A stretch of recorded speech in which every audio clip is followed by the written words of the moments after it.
My ex-husband is a drug addict. He beat me, he tried to kill me, but I cannot provide if I leave that relationship. But at last, when NGOs helping me to get out from the situations, then I was like, I accept. I have 5 kids. I will try my best to not get them starved. We get a lot of bantuan kebajikan, blah blah, but I never get anything. Zero. Sebenarnya bukan mudah untuk dapat subsidi, walaupun orang kata mudah. Sebab kadang tidak semua orang faham menggunakan internet. Sekarang semua apa, data, semua kan? The first hurdle that we haven't addressed is that most of the housewife does not own a bank account. Most of the government aids you have to apply, then they will channel it through the bank account, but most of the aid does not arrive to the single mothers.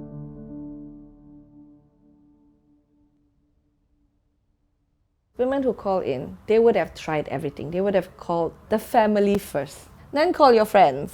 And if all fails, you call an NGO for help. Statistics show that as many as 25% of divorces are due to domestic violence. We need to help them rebuild their life again and to assimilate back into society. Economic empowerment is important. And of course, that goes hand in hand with emotional resilience. Without one or the other, she might make a U-turn and go back to the abusive state.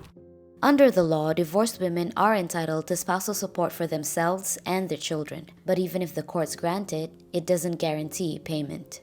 They of course need to file for divorce first, because the court will only award these types of rights after the divorce has been finalized. But the problems that these women are facing is that the husband are uncooperative in regards to the case that the wife have been filed. So for example, even the divorce case could take up to 5 to 7 years. And so the husband no longer felt the need to pay for maintenance for the wife as well as the children.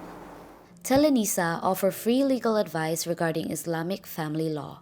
One of the main concerns is that the wife already get the orders from the court, so the father failed and refused to follow the court orders because they felt like there's no repercussion on their side. Even in the newspaper reported for the father being imprisoned for not paying the maintenance is only like 1 time or 2 times in the past 5-7 years.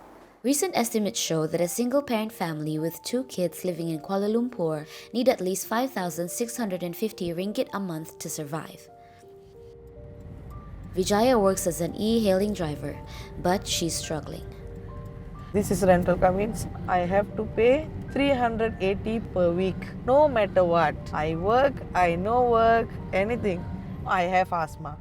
So last 1 month like that, I cannot go work properly. I cannot drive, no money. So I stuck there. So I cannot do much to my family. We are not eating like 2-3 times. I tell you, they eat only 1 time. I will try my best to not get them starved. A lot of people think that it's really simple for these women to okay, let's sell nasi lemak from the house. But you know what? Most of the nasi lemak sellers that you see on the road, they actually have a support system, like a mother at home or a husband to look after the kids while I spend hours in the kitchen cooking the nasi lemak to be sold. Single mother Sheila struggled after her divorce, but support from her village helped her get back on her feet. Sebab tu saya mula-mula menjadi ibu tunggal, saya sebatang kara. Sebenarnya banyak saya mohon mana-mana tak terima. Sangat-sangat teruk masa tu, okay? Sebab kita tak pernah bekerja. Pertama saya kerja jadi housekeeper. Malam saya sambung kedai makan sebab saya rasa keletihan saya over tapi pendapatan tidak setimpal. Jadi saya nekat untuk berhijrah ke Kuala Lumpur. So anak masa tu 2 tahun saya tinggal di kampung, tapi setiap bulan saya akan balik sebab saya tak mampu untuk berjauhan dengan anak. 1 sen tak pernah dapat nafkah daripada bekas suami. Saya tidur hanya 2 jam saja untuk menjadikan kehidupan saya berubah daripada yang susah kepada yang boleh tersenyum. Sheila has since set up an NGO to support other single mothers. Kami di NGO Witus, kami ada buat bakery, masakan, jahitan, craft. Kita tak memberikan wang ringgit sebab kita pun tak ada. Tapi kami memberikan peluang menjana pendapatan daripada segi kemahiran. Kami telah melahirkan lebih daripada 500 single mom ataupun asnaf yang mana mereka telah menjana pendapatan sendiri. The government also offers financial assistance to single mothers for their welfare, healthcare, and business. Sheila was able to access this support, but she knows how hard it can be for others. Pihak Baitul Mal, Mawib, membantu saya daripada segi bantuan perniagaan. Saya tak malu saya kata saya ni daripada pembazian kursi mana. Di BKS sponsor, tak perlu bayar apa-apa, best. Saya praktikkan benda tu untuk menjana pendapatan saya. Sebenarnya bukan mudah untuk dapat subsidi, walaupun orang kata mudah. Sebab kadang tidak semua orang faham menggunakan internet. Sekarang semua apa, data, semua kan. Sepengetahuan saya, dalam 40% dapat subsidi, sedangkan mereka yang lain tu mereka lebih layak. Ramai yang sekarang tak dapat.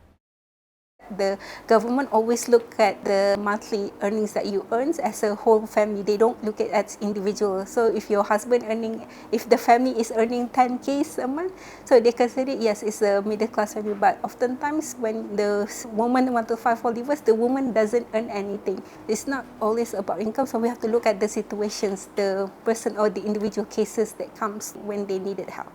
The hurdle that we haven't addressed is that most of the housewife does not own a bank account. Most of the government aids you have to apply, then they will channel it through the bank account, but most of the aid it does not arrive to the single mothers. For Vijaya, her eldest daughter sees no choice but to help. My daughter see how I struggle. She's 19. Actually, she's supposed to continue her studies. Then she said, no, I don't want to go study.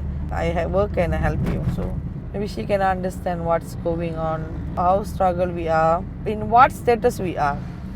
She always told me we have to change our status in society. As a mother, I always want to think our kids' future.